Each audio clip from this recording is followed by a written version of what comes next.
இறைவன் நம்மீது பித்துடையர். அவனுக்கு ஆட்படுகின்ற பொழுது நாமும் பித்துடையவராக ஆயிடுவோம்.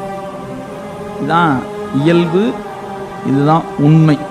அதனால நம்முடைய பெருமக்கள் அவன்பால் கொண்ட அன்பின் காரணமாக அந்த அன்பு மேலோங்கி நிற்கின்ற பொழுது அவனையே நினைந்து நிற்பார்கள். அந்த நிலைக்கும் பித்து நிலைந்தான் பேர். நம்மை தவிர வேறு நினைப்பு இறைவனுக்கு இல்லை.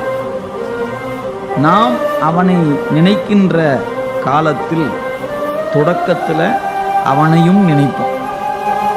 கொஞ்சம் பக்குவப்படப்பட அவனையே நினைப்போம். அவனையே நினைக்கிற பக்குவம் வரும்போது நமக்கு என்ன பேர் வரும் அப்படின்னா நமக்கும் பித்தன் தான் பேர் வரும்.